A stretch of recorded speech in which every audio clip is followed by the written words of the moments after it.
Hello दोस्तों, एक और नई वीडियो में आप सभी का स्वागत है। साथियों, अपन बात कर रहे थे पीएसआई 2026 के बारे में, जिसके अंदर से अपन देख रहे थे भारत का भूगोल। भारत के भूगोल के अंदर से साथियों अपन भारत का भौतिक स्वरूप या फिर भारत का भौतिक विभाजन अपन चर्चा कर रहे थे। दो भौतिक विभाजनों के बारे में अपन चर्चा कर चुके थे। आज बात करते हैं मेरे भाई प्रायद्वीपीय पठारी प्रदेश के बारे में अपन चर्चा करने वाले हैं। तो ये रहा आपके पास में प्रायद्वीपीय पठारी प्रदेश। सबसे पहले बात करते हैं कि प्रायद्वीपीय पठारी प्रदेश का नॉर्मल परिचय अपन देख लेते हैं मेरे भाई कि प्रायद्वीपीय पठारी प्रदेश है क्या। दूसरा बात करें, देखो साथियों, यह भारत का सबसे पुराना तथा बड़ा भौगोलिक प्रदेश है, याद रखना है। दूसरा बात करें मेरे भाई, ये प्रायद्वीपीय पठारी प्रदेश है, ये गोंडवाना लैंड का भाग है, ये थोड़ा सा याद रखना साथियों। यह एक पुराना और स्थिर शील्ड क्षेत्र है, ये भी थोड़ा सा याद रखना साथियों। साथ ही बात करें तो ये है भारत का सबसे खनिज संपन्न क्षेत्र भी माना जाता है। इसका जो विस्तार है मेरे भाई, ये 16 लाख वर्ग किलोमीटर क्षेत्र में विस्तार आपको देखने को मिल जाता है। इसकी औसत ऊंचाई बात करें तो साथियों 600 से 900 मीटर आपको देखने को मिल जाती है। दूसरा बात करें मेरे भाई, नदियों के मैदान से साथियों 150 मीटर ऊंचाई के ऊपर ये उठा हुआ क्षेत्र माना जाता है। और प्रायद्वीपीय पठारी प्रदेश है मेरे भाई, ये अनियमित त्रिभुजाकार आपको देखने को मिल जाता है। इस प्रकार से देखो, यहाँ से इस प्रकार से पेन चेंज कर लेता हूँ मेरे भाई, इस प्रकार से आपको देखने को मिलेगा ये, ठीक है। अब बात करते हैं साथियों, इसका भी वर्गीकरण किया गया है। वर्गीकरण देखो साथियों, पठारी प्रदेश का जो वर्गीकरण है, सबसे पहले बात करें मध्यवर्ती उच्च भूमि के बारे में अपन चर्चा करते हैं। मध्यवर्ती में कौन कौन से आएंगे? अरावली श्रेणी आ गई, मेवाड़ का पठार आ गया, मालवा का पठार आ गया, बुंदेलखंड का पठार आ गया और विंध्याचल श्रेणी आ गई।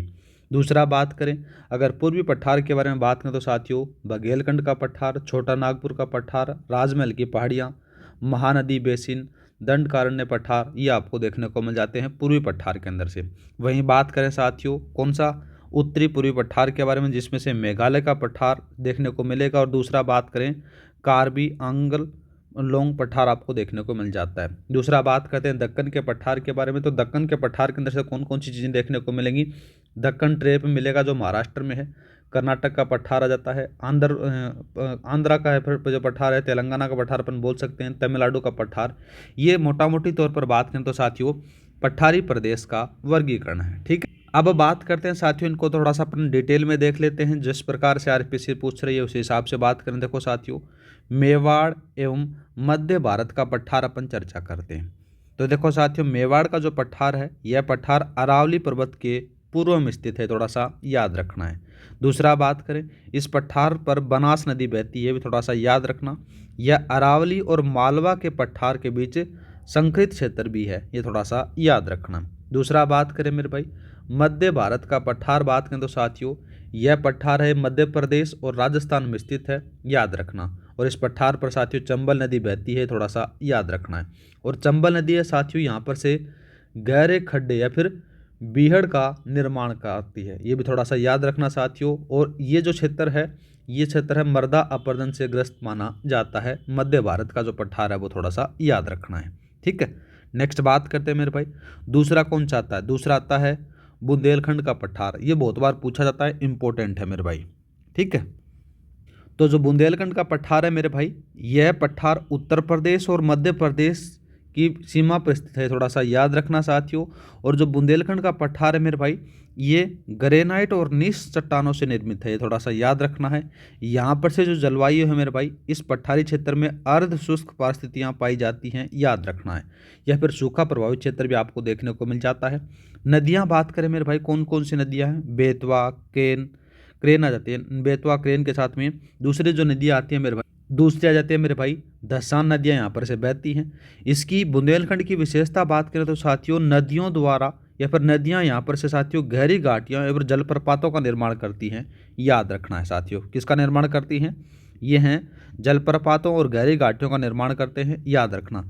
यहाँ की जो भूमि को साथियों उत्खात भूमि भी कहा जाता है। क्या कहते हैं इसको? उत्खात भूमि के नाम से भी जाना जाता है, ठीक है। दूसरा बात करते हैं मेरे भाई, दूसरा कौन सा आता है? देखो दूसरा आता है मालवा का पठार।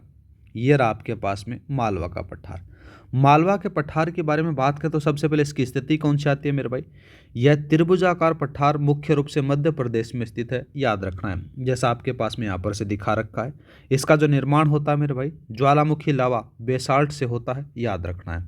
यहाँ पर से जो मृदा है मेरे भाई, अपक्षय के कारण साथियों यहाँ पर से काली मृदा पाई जाती है। कैसी पाई जाती है? काली मृदा पाई जाती है। कृषि किसकी होती है मेरे भाई? यह कपास की खेती के लिए अत्यधिक उपयोगी मानी जाती है। इसकी ऊंचाई के बारे में बात करें तो साथियों 300 से 600 मीटर आपको देखने को मिल जाती है। और यहाँ की जो सर्वोच्च चोटी है वो सिगार टॉप आपको देखने को मिलेगी। कौन सी मिलेगी मेरे भाई? सिगार टॉप आपको देखने को यहाँ पर से मिल जाती है। नदियों के बारे में बात करें तो चंबल हो गई, शिप्रा हो गई, काली सिंध हो गई, पार्वती और बेतवा, ये नदियाँ मालवा के पठार में बहती हैं। दूसरा बात करते हैं प्रमुख शहरों के बारे में, जिसमें से इंदौर, भोपाल, उज्जैन ये आपको देखने को मिल जाते हैं। ठीक है, अब नेक्स्ट बात करते हैं मेरे भाई बघेलखंड का पठार और छोटा नागपुर के पठार के बारे में अपन चर्चा करते हैं। ठीक है, बघेलखंड का जो पठार है मेरे भाई ये मध्य प्रदेश और छत्तीसगढ़ में स्थित है, याद रखना है। यहाँ विंध्याचल और सतपुड़ा श्रेणियाँ मिलती हैं, ये थोड़ा सा याद रखना, ये चीज़ है थोड़ी सी पूछी जाती है। यहाँ सोन और महानदी के अपवा तंत्र का अलग करता है, ये भी थोड़ा सा याद रखना है। दूसरा बात करते हैं छोटा नागपुर का पठार। छोटा नागपुर का पठार मुख्य रूप से झारखंड, पश्चिम बंगाल, ओडिशा और छत्तीसगढ़ में है, याद रखना है।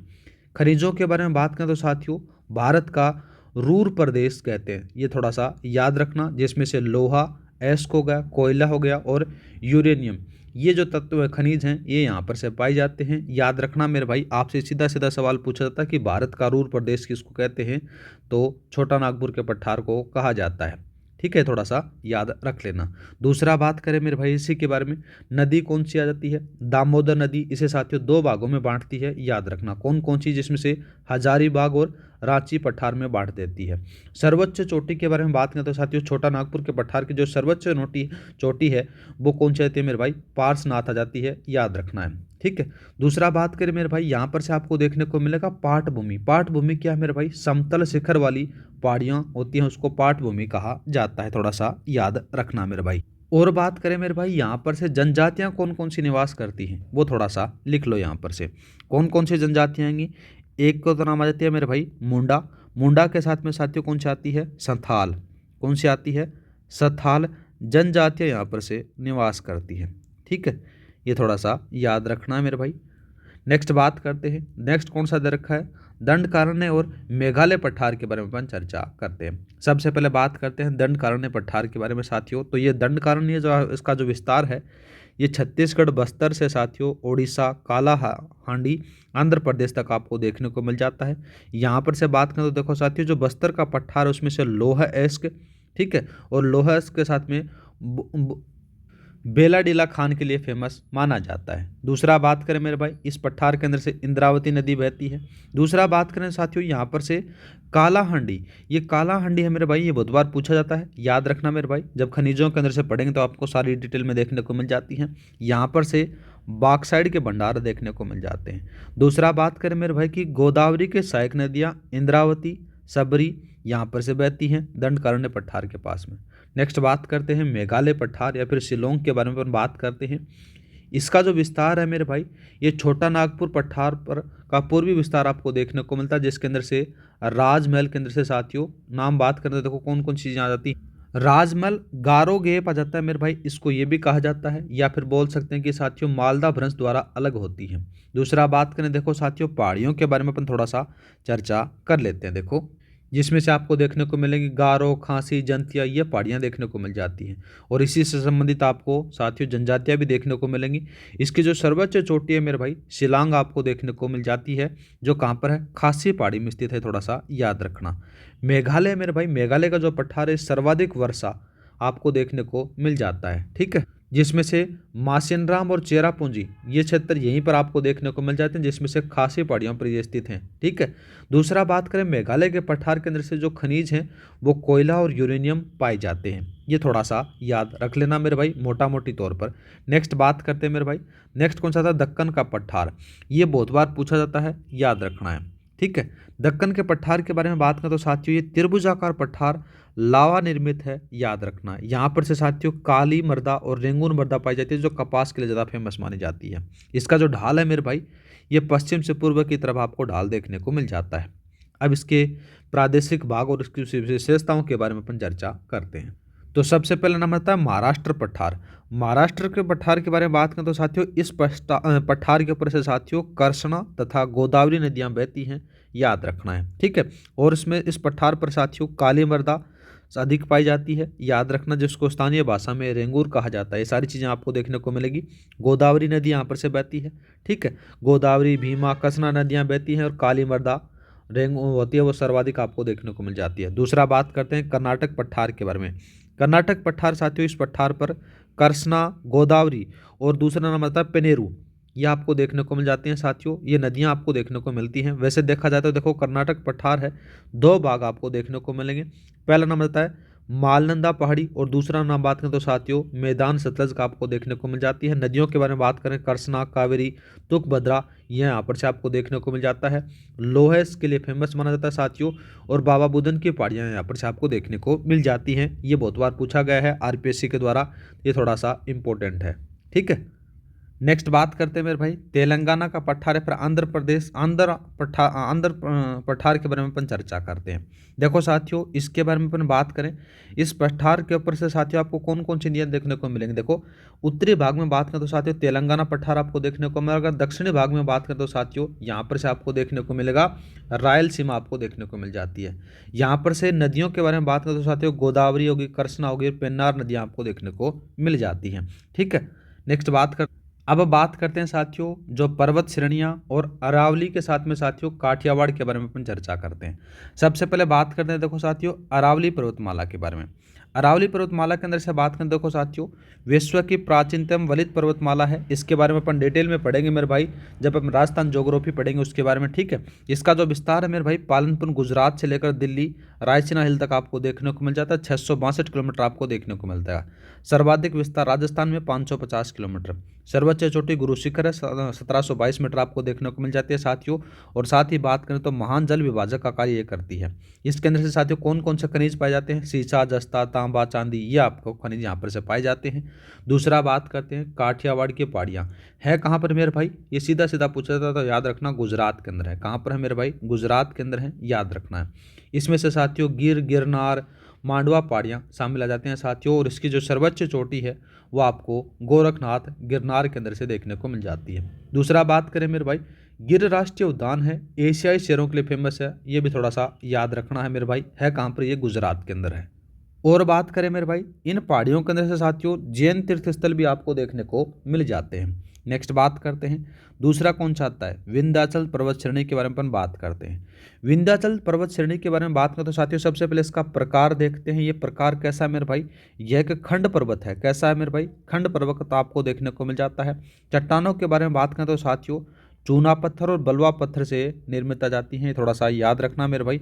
इसका जो विभाजन होता है ये उत्तर भारत को दक्षिण भारत से अलग करती है, ये थोड़ा सा याद रखना। आपसे सीधा सीधा सवाल पूछेगा कि निम्नलिखित में से कौन सी पर्वत श्रेणी है जो उत्तर भारत को दक्षिण भारत से अलग करती है, तो याद रखना विंध्याचल पर्वत श्रेणी आपको देखने को मिल जाती है। इसकी स्थिति के बारे में बात करें तो साथियों नर्मदा भ्रंश घाटी के उत्तर में स्थित आ जाती है। इसका जो विस्तार है वो 1050 किलोमीटर आपको देखने को मिल जाती है। दूसरा बात करें इसकी जो सर्वोच्च चोटी है उसके बारे में अपन बात कर, वो आ जाती है मेरे भाई, नाम आता है उसका सद्भावना शिखर आपको देखने को मिल जाती है। विंध्याचल पर्वत श्रेणी के अंदर से जो पहाड़ियाँ उनके बारे में बात करें तो विंध्याचल हो गई, बानेर हो गई, कैमूर आपको देखने को मिल जाती है। यहाँ पर से साथियों ये हीरे के लिए प्रसिद्ध है, याद रखना। पन्ना इसी क्षेत्र में आपको देखने को मिल जाता है, ठीक। इसके बाद में साथियों नाम किसका आता है, सतपुड़ा श्रेणी का नाम आता है। ये रहा आपके पास में सतपुड़ा श्रेणी। सतपुड़ा श्रेणी के बारे में बात करें तो सबसे पहले इसकी स्थिति कहाँ पर है मेरे भाई, नर्मदा और ताप्ती भ्रंश घाटियों के मध्य स्थित है, याद रखना मेरे भाई। इसका जो विस्तार है यह आपको पश्चिम गुजरात से लेकर छत्तीसगढ़ तक आपको देखने को मिल जाती है। इसके 3 प्रमुख भाग आपको देखने को मिलेंगे। उन तीनों प्रमुख भागों के बारे में अपन बात करते हैं तो सबसे पहला जो नाम आता है साथियों पीपल लाख, ठीक है। इसके बारे में बात करें तो साथियों पश्चिम गुजरात मध्य प्रदेश में आपको देखने को मिल जाता है। दूसरा जो प्रमुख भाग है मेरे भाई याद रखना वो आपको देखने को मिलेगा महादेव श्रेणी, ये मध्य एमपी में आपको देखने को मिल जाता है। इसकी जो सर्वोच्च चोटी है क्षेत्र की वो धूपगढ़ देखने को मिलेगी जिसकी ऊंचाई 1350 मीटर है। दूसरा बात करें मेरे भाई पचमगढ़ी हिल स्टेशन यहाँ पर से आपको देखने को मिल जाता है। एक आता है मेरे भाई मैकाल श्रेणी, कौन सी आती है मेरे भाई, मैकाल श्रेणी जाती है जो पूर्व मध्य प्रदेश में आपको देखने को मिलती है, ये थोड़ा सा याद रखना है। और इसकी जो सर्वोच्च चोटी है मेरे भाई, वो अमरकंटक आपको देखने को मिल जाती है। इसके उद्गम के बारे में अपन बात करते हैं। देखो साथियों, अमरकंटक से नर्मदा और साथियों सोन नदियों का उद्गम होता है। दो नदियों का याद रखना मेरे भाई, अमरकंटक से साथियों नर्मदा और सोन नदियों का उद्गम यहाँ से होता है। दूसरा बात करते हैं, नाम आता है बेतुल पठार। बेतुल पठार से साथियों महादेव के दक्षिण से ताप्ती नदी निकलती है, भी थोड़ा सा याद रख लेना। नेक्स्ट बात करते हैं पश्चिमी घाट सह्याद्री के बारे में अपन बात करते हैं, ये भी थोड़ा सा इंपॉर्टेंट है मेरे भाई, याद रखना है। इसका जो विस्तार है मेरे भाई, ये ताप्ती मुहाने से कन्याकुमारी तक आपको देखने को मिल जाता है, ये थोड़ा सा याद रखना। 1600 किलोमीटर तक इसकी लंबाई आ जाती है। इसका जो प्रकार है मेरे भाई, यह एक भ्रंशक्रगार है, ये थोड़ा सा याद रखना साथियों। यहाँ पर से वर्षा के बारे में बात करें तो साथियों दक्षिणी पश्चिमी मानसून से भारी वर्षा होती है, ठीक है। इसका जो ढाल है पश्चिमी ढाल आपको देखने को मिल जाता है। जैव विविधताओं के बारे में बात करें तो साथियों विश्व के हॉटस्पॉट में शामिल सदाबहार वन आपको यहीं पर से देखने को मिलते हैं। दूसरा बात करते हैं इसका विभाजन किस प्रकार से होता है। उत्तरी सह्याद्री साथियों महाराष्ट्र के अंदर से आपको देखने को मिल जाते हैं, जिसमें से नाम आता है कलसुबाई शिखर, और दूसरा बात करें थाल घाट और भोर घाट दर्रे आपको देखने को मिल जाते हैं। मध्य सह्याद्री के बारे में बात करें तो ये कहाँ पर है, कर्नाटक में है, जिसमें से केंद्रमुख और लोहेस्क आपको देखने को मिलती हैं, और साथ ही आपको बाबा बुदन की पहाड़ियाँ भी आपको देखने को मिल जाती हैं। अब बात करते हैं पश्चिमी घाट अपने देख लिया। अब दूसरा जो नाम आता है दक्षिणी सह्याद्री के बारे में अपन बात करते हैं, उनके प्रमुख दर्रों के बारे में। सबसे पहले जो नाम आता है देखो साथियों दक्षिणी पर्वतीय घाट के बारे में बात करते हैं।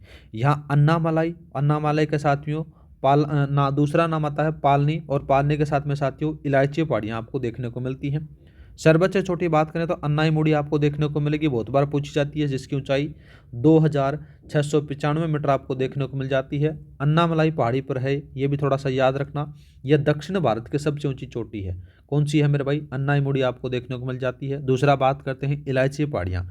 इलायची पहाड़ियाँ क्या है मेरे भाई, ये भारत के दक्षिणतम पहाड़ियाँ हैं और मसालों के लिए प्रसिद्ध मानी जाती हैं। दूसरा बात करते हैं दक्षिणी सह्याद्री के जो प्रमुख दर्रों के बारे में, तो नाम आता है थाल घाट, ये मुंबई को नासिक से जोड़ता है। दूसरा बात करते हैं भोर घाट, मुंबई को पुणे से जोड़ता है।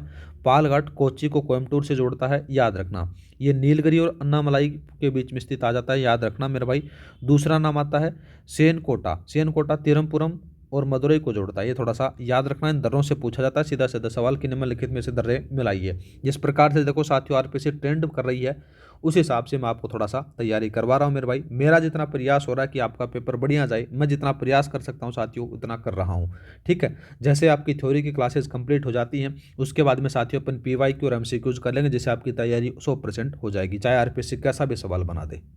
तो दक्षिणी घाट अपन ने देख लिया, दक्षिणी सह्याद्री देख ली। अब बात करते हैं अपन किसके बारे में, पूर्वी घाट के बारे में बात करते हैं। पूर्वी घाट का जो विस्तार है मेरे भाई, महानदी से साथियों नीलगिरी तक आपको देखने को मिलता है, जिसकी लंबाई 800 किलोमीटर आ जाती है।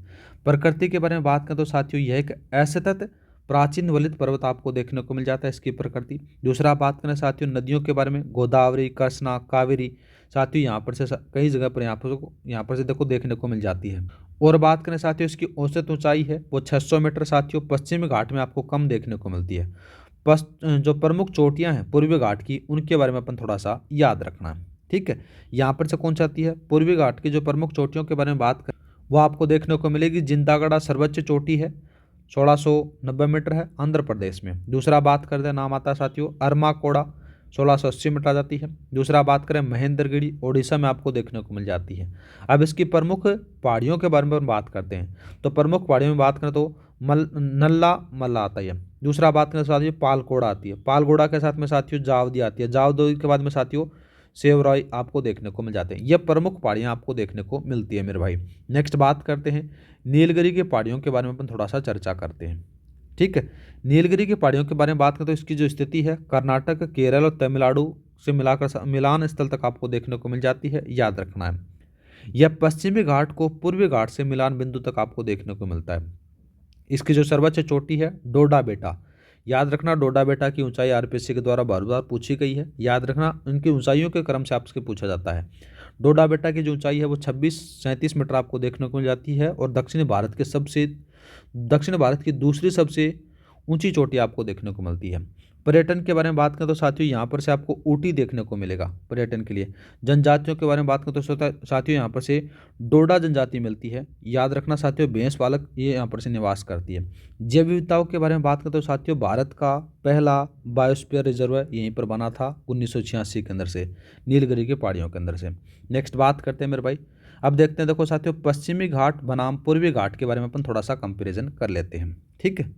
अब सबसे पहले जो नाम आता है निरंतरता के आधार पर बात करें, देखो साथियों पश्चिमी घाट है ये आपको कंटिन्यूस मिलेगा साथियों, केवल दर्रों से पार संभव होता है साथियों। दूसरा बात करें जो पूर्वी घाट है ये आपको ऐसे तो कहीं कटापटा आपको देखने को मिलता है साथियों, नदियों द्वारा कटा हुआ है, याद रखना। दूसरा बात करें इसकी ऊंचाई, तो औसत अधिक आपको देखने को मिलेगा, अधिक आपको ऊंचाई देखने को मिलेगी जिसका औसत है 1200 मीटर। वहीं बात करें तो पूर्वी घाट की ऊंचाई आपको कम देखने को मिलेगी, इनका जो औसत है वो 600 मीटर आपको देखने को मिलता है। वर्षा के बारे में बात करें तो साथियों जो पश्चिमी घाट है यहाँ पर से भारी वर्षा होती है, सदाबहार वन यहाँ पर से पाए जाते हैं। पूर्वी घाट की तरफ अगर बात करें तो साथियों यहाँ पर से कम वर्षा होती है और पतझड़ प्रकार के वन पाए जाते हैं। अब इसकी जो सर्वोच्च चोटी के बारे में बात करें तो साथियों पश्चिमी घाट की जो सर्वोच्च ऊंची चोटी है अन्नाईमुड़ी है, याद रखना, जिसकी ऊंचाई है 2695 मीटर आपको देखने को मिलता है। और दूसरा बात करें पूर्वी घाट की तरह कर जो बात करें तो पूर्वी घाट की जो सबसे ऊंची चोटी है उसके बाद वो साथियों यहाँ पर से अमराकोड़ा के नाम से है। कौन सी है? अमराकोड़ा, याद रखना है मेरे भाई, कौन सी आती है नाम यहाँ पर से लिखो, नाम आता है अरमाकोड़ा, सॉरी अरमाकोड़ा। और अरमाकोड़ा की जो ऊंचाई है वो 1690 मीटर आपको देखने को मिल जाती है, थोड़ा सा याद रखना। दूसरा बात करें मेरे भाई कि जो दक्षिणी पश्चिमी मानसून पवनों की दिशा में स्थित होने के कारण साथियों यहाँ पर से बारिश है पश्चिमी घाट में वर्षा ज़्यादा होती है और इधर वर्षा आपको कम देखने को मिलती है। चीज़ें आपको मैंने बता दी साथियों। दूसरा बात करें वन भी कैसे पाए जाते हैं वो भी मैंने बता दी। दूसरा बात करें मेरे भाई जो पश्चिमी घाट है यहाँ पर से साथियों जैव विविधता ज़्यादा पाई जाती है और विश्व के 36 जैव विविधता स्थल तप्त स्थलों में शामिल है पश्चिमी घाट, जबकि वो नहीं पाई जाती है। दूसरा बात करें मेरे भाई जो दक्षिणी पश्चिमी घाट है ना, पश्चिमी घाट के अंदर से साथियों दक्षिण भारत की प्रमुख नदियों का उद्गम यहाँ पर से होता है। अगर पूर्वी घाट के बारे में बात करें तो साथियों इसमें से ज़्यादा नदियाँ हैं वो नहीं देती है देखने को मिलती हैं। नेक्स्ट बात करते हैं मेरे भाई तटीय मैदानी प्रदेश के बारे में अपन बात करते हैं। तटीय मैदानी प्रदेश के अंदर से बात करें जब भारत का मैप देखते हो इस प्रकार से नीचे की तरफ से, तो यहाँ पर से पाया जाता है, देखो थोड़ा सा मैं इसको पेन चेंज करके बता देता हूँ यहाँ से, ठीक है। ये जो आपका इधर वाला जो हिस्सा है जो मैं कर रहा हूँ, इधर वाला जो हिस्सा है इसको तटीय मैदानी प्रदेश बोला जाता है। तो बात करें इसके बारे में थोड़ा सा अपन देखो चर्चा, इसका जो विस्तार है मेरे भाई कच्छ गुजरात से लेकर साथियों स्वर्णरेखा नदी ओडिशा बंगाल तक आपको देखने को मिलता है। इसकी जो लंबाई है वो 6000 किलोमीटर तक आपको देखने को मिलती है, मुख्य भूमि से बताया गया है। इसका जो विभाजन मेरे भाई दो प्रकार से किया गया है, पश्चिमी तटीय मैदान और दूसरा बात करें पूर्वी तटीय मैदान। इन दोनों के बारे में थोड़ी सी चर्चा कर लेते हैं। पश्चिमी तटीय मैदान है मेरे भाई ये संकरे मैदान है, नदमुख बनाते हैं, याद रखना, ठीक है। और दूसरा बात करें देखो साथ निमंजित तट आपको देखने को मिलेंगे और अच्छे प्राकृतिक बंदरगाह पश्चिमी तट पर ही आपको देखने को मिलेंगे। दूसरा बात करते हैं मेरे भाई नाम आता है पूर्वी तट, तो साथियों यहाँ पर से चौड़े मैदान डेल्टा बनाते हैं, याद रखना साथियों, और उन्मजित तट आपको देखने को मिलते हैं और कम प्राकृतिक बंदरगाह आपके पूर्वी घाट तट पर मिलते हैं। अब देखते हैं साथियों देखो पूर्वी पश्चिमी तटीय मैदान का जो वर्गीकरण है उसके बारे में हम बात करते हैं। सबसे पहले जो नाम आता है साथियों कच्छ का मैदान, तो जिसमें से शुष्क और लवणीय ताम्रता पाई जाती है। दूसरा बात करते हैं मेरे भाई काठियावाड़ तट, यहाँ पर से साथियों मांडव पहाड़ियाँ और नदमुख आपको देखने को मिल जाती हैं, ठीक है। जो काठियावाड़ तट या फिर मैदान अपन बोले तो मेरे भाई ये संकरे मैदान है और ये कृषि के लिए उपयोगी माने जाते हैं। दूसरा बात करते हैं मेरे भाई गुजरात के मैदान, तो गुजरात के मैदान है ये मुख्य रूप से बात करते हैं जो गुजरात का दक्षिणी हिस्सा उसमें पाए जाते हैं। इसका जो निर्माण होता है मेरे भाई तो कौन कौन सी नदियों द्वारा होता है, साबरमती होगी, माही होगी, नर्मदा होगी, ताप्ती द्वारा होता है, याद रखना। ये चौड़े होते हैं और साथियों उपजाऊ होते हैं। दूसरा बात करते हैं, याद रखना मेरे भाई कोणार्क तट है, तो ये महाराष्ट्र प्लस गोवा के अंदर से आपको देखने को मिलते हैं, जिसमें से उबड़ खाबड़ ये आपको देखने को मिल जाते हैं। कैसे मिलेंगे मेरे भाई, उबड़ खाबड़ आपको पथिराल देखने को मिलता है साथियों। यहाँ पर से एक आम फेमस माना जाता है जिसका नाम आता है हापुस आम और काजू के लिए फेमस माना जाता है, ठीक है। ये कोणार्क तट। दूसरा बात करते हैं कन्नड़ तट। कन्नड़ तट के बारे में बात करें साथियों कर्नाटक में आपको देखने को मिलता है, ये थोड़ा सा याद रखना। ये संकरा है जलप्रपात जिसमें से जोग और गोर सोपा ये आपको देखने को मिलते हैं, जलप्रपात हैं, बहुत बार पूछे जाते हैं साथियों। यहाँ पर से कॉफ़ी के लिए फेमस माना जाता है। और साथियों यहाँ पर से चेरी ब्लॉसम के बारे में बात करें तो देखो साथियों, इस मैदानी क्षेत्र में जो होने वाली मानसून पूर्व वर्षा होती है साथियों, उसको चेरी ब्लॉसम कहा जाता है। ये थोड़ा सा याद रखना साथियों, ठीक है। जो कॉफ़ी की मतलब की खेती के लिए बहुत ज़्यादा लाभदायक आपको देखने को मिल जाती है। दूसरा बात करते हैं मेरे भाई मालाबार का मैदान या फिर मालाबार तट के बारे में। ये मुख्य रूप से बात करें तो साथियों ये आपको कहाँ पर से देखने को मिलेगा, केरल में देखने को मिलेगा। कहाँ मिलेगा मेरे भाई, केरल में देखने को मिलेगा। यहाँ पर से साथियों ये चौड़ा मैदान आपको देखने को मिलता है, जहाँ पर से समुद्र तल से नीचे चावल की खेती की जाती है। याद रखना मेरे भाई, चावल की खेती के लिए साथियों साथ ही लेंगूर झील यहाँ पर से आपको देखने को मिल जाती है, जिनको स्थानीय भाषा में साथियों क्या कहते हैं, केयाल कहा जाता है। क्या कहते हैं याद रखना मेरे भाई, उनको केयाल कहा जाता है, लेंगोर झीलों को। ये थोड़ा सा याद रखना, ठीक है। दूसरा बात करें मेरे भाई, और बात करें मेरे भाई यहाँ पर से बेमनाड और अष्टमुड़ी झील आपको देखने को मिलती है। और साथियों इसके अंदर से मालाबार तट के अंदर से नेहरू ट्रॉफी भी होती है। नेहरू ट्रॉफी के बारे में अपन बात करते हैं साथियों, इस झील के अंदर से हर वर्ष नेहरू ट्रॉफी होती है, ये भी याद रखना, जिसके अंदर से नौका दौड़ हो गई, ये मतलब 2-4 गेम होते हैं वो यहाँ पर से आपको देखने को मिल जाते हैं। नेक्स्ट बात करते हैं अपन पूर्वी तटीय मैदान का वर्गीकरण के बारे में। सबसे पहले जो नाम आता है साथियों उत्कल का मैदान। इसे सीधा सीधा आरपीसी सवाल पूछ सकती है। याद रखना कि उत्कल का मैदान है कहाँ पर मेरे भाई, ये आपको उड़ीसा में देखने को मिल जाता है साथियों। दूसरा बात करें देखो साथियों, यहाँ पर से महानदी डेल्टा देखने को मिलेगी। यहाँ पर से साथियों चिल्का झील देखने को मिलेगी, जो उड़ीसा के अंदर से साथियों भारत के सबसे बड़ी खारे पानी की जो लेंगुर झील आपको देखने को मिलती है। साथियों यहाँ पर से एक व्हीलर द्वीप भी है, याद रखना मेरे भाई, जिसमें से मिसाइल का परीक्षण किया जाता है। दूसरा बात करते हैं मेरे भाई उत्तरी सरकार के बारे में, तो ये उड़ीसा और आंध्र प्रदेश के बीच आपको देखने को मिलता है। दो नेक्स्ट बात करते हैं आंध्र का मैदान। इसके बारे में बात करें तो साथियों गोदावरी और कृष्णा डेल्टा आपको देखने को मिलता है। यहाँ पर से केलुरु झील है, कौन सी है मेरे भाई, कोलेरू झील है, जो मीठे पानी के लिए फेमस मानी जाती है। दूसरा बात करें पुलिकट झील है साथियों, यह लेंगूर झील आपको देखने को मिलती है, जिसके अंदर से श्रीहरिकोटा सतीश धवन के अंदर आपको देखने को मिल जाता है। नेक्स्ट बात करते हैं कोरोमंडल तट है, यह आपको तमिलनाडु में देखने को मिलता है, जिसके अंदर से साथियों कावेरी डेल्टा देखने को मिलता है, जिसमें से दक्षिणी भारत का अंडमान अन्न भंडार कहा जाता है। याद रखना यहाँ पर साथियों क्या होता है, शीतकाल लौटते हुए मानसून से वर्षा होती है कोरोमंडल तट के ऊपर से। नेक्स्ट बात करते हैं मेरे भाई अंडमान और निकोबार द्वीप समूह के बारे में अपन बात करते हैं। इसकी जो उत्पत्ति होती है मेरे भाई, ये विवर्तनी ज्वालामुखी से होती है, याद रखना, ठीक है। दूसरा बात करें मेरे भाई, इसके जो प्रमुख द्वीप हैं वो उत्तरी मध्य ये सबसे बड़े आपको देखने को मिलते हैं। दक्षिणी अंडमान और लिटिल अंडमान आपको देखने को मिलते हैं। इसकी जो राजधानी है मेरे भाई पोर्ट ब्लेयर आपको देखने को मिलती है, जो दक्षिणी अंडमान पर है। दूसरा बात करें मेरे भाई, यहाँ पर से एक ज्वालामुखी देखने को मिलती है जो बेरन है, मतलब कि बेरन नाम से ज्वालामुखी है, जो सक्रिय ज्वालामुखी जाती है मेरे भाई। और दूसरी जो ज्वालामुखी नाम आती है उसका नाम आता है नारकोंडम, ये सुषुप्त है, मतलब कि ये नहीं, मतलब सक्रिय नहीं है, ठीक है।